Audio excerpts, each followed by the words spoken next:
milyon nating mga kababayan wala halos makain, ni hindi makapag-aral ang kanilang mga anak. At kung makapasok man sa eskwela, kulang naman ang mga teacher, mga libro, pati na silya. Ang mga may sakit, hindi makabili ng gamot o makapagpa-ospital. Kaya naman nakaka-high blood mabalitaan para sa marami na ang perang nakalaan para sa mga proyekto ng gobyerno o pork barrel, nakukurakot lang. Panahon na po upang i-abolish ang PDAF. Mas pabor akong tagay ng pork barrel kasi sa nangyayari ngayon parang may mga controversy na nagaganap. Nagkakaroon tayo ng mga scam. Kahit totoo na maraming mamabatas na gumagawa ng tama, pero hindi hamak na mas malaki pa rin na nawawala na ginagamit sa hindi mabuti. Hindi ko po kabisado yun, mga ganun. Mga ano yata, congressman yun.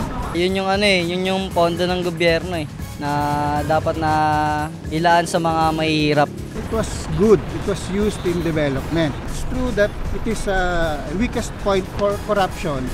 Pero kung tayo ay magtutulungan sa tuloy-tuloy na pagbabago at hindi lang puro kritisismo, palagay ko magagamit ng tama yan. 10 years, 10 billion pesos.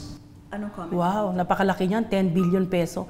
Buong release na yan ng Kongreso at Senado. Bakit for 10 years, ngayon lang sila nagsalita? Ngayon sila na kasi may mga kasalanan sila. Huwag niyo po ako husgahan kagad. Kasi lahat po ng sinasabi nila ay pawang kasinungalingan. Alam mo, palusot na lang ni Napoles yan para ma-divert ang attention. Sa bunga ni Madam, ni Ma'am Jenny. Sige, mag-prepare kayo ng mag-withdraw kayo doon sa kasi si ganito, magbibigay tayo sa kanya. Babanggitin yung pangalan. Ang pagkaalam namin kasi talagang meron din napunta sa mga senador. Sino kaya nagsasabi sa amin ng katotohanan? 10 bilyon? 10 bilyon? Ang laki nun ah!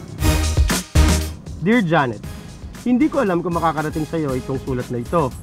Idinaan ko sa Facebook kasi 28 ang bahay mo. Kaya hindi ko alam kung saan i-address. Walang selyo. Kahit nasaan ka man ngayon, susulat pa rin ako. Dahil isa ito sa kaya kong gawin habang umangata ng sinangag at liver spread. Iukil-kil ko sa sino man makakabasa at makakarinig sa akin na pwede ba? Huwag muna tayong makalimot. Pero alam mo yun, at the end of this rainy day, ako magche-check ng mga exam ng mga estudyante kung kabilin-bilin ng kung mabuhay ng parehas, ng patas. Dahil ang tunay na edukasyon ay hindi lang basta makapasa sa board exam. Ang tunay na edukasyon ay mabuhay ng parehas at makatao.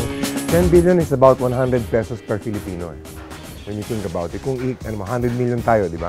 Para kang na-pickpocket ng 100 pesos bawat isa sa atin dito sa Pilipinas. They should be investigated. At saka dapat talagang walang no mercy.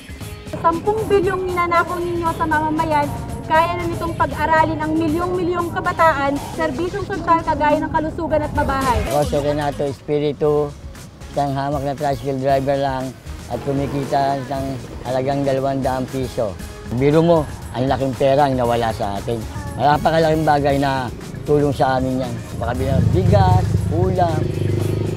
Nagkaroon kami ng isang maliit na tindahan. Malaking tulong na po para sa amin.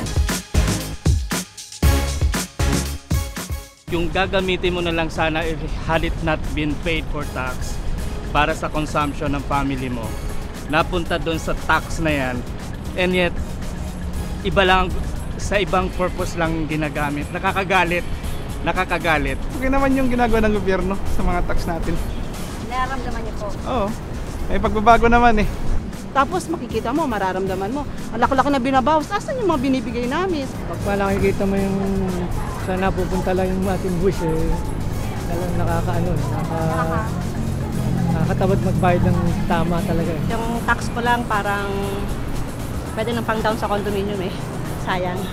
Actually, you can see some improvements, pero di ba they're elected as legislators and not as project implementors, dapat dyan sa executive na lang. Actually, the pork barrel is good, pero kung gagamitin ng tama, pero kung hindi naman siya gagamitin ng tama, it's subject to abuse, sana wag na lang. Well, sinasabi nila, innocent until proven guilty.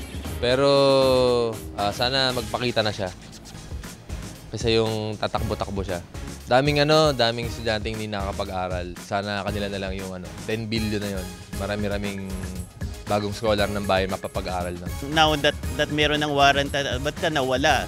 So dapat magpakita ka and face yung mga allegations na to. That's the only way to make yourself clean. Po si Cheryl Darisay, nangangalakal po ng basura. Pangarap ko na maialis yung pamilya ko sa lugar na ito para po magkaroon ng maayos na kalusugan ng aking mga anak. Itong lugar na to masyadong mausok, marumi, maraming nakukuhang mga sakit. Para sa akin, huwag i-abolish, ilagay lang sa tama. Dapat i-abolish ang lahat ng klase ng pondo na nagiging vulnerable para sa pandarambong ng mga kurakot sa ating pamahalaan. Pamigay na lang po yan sa mga mahirap para makatulong naman po sa mga taong bayan na naghihirap po.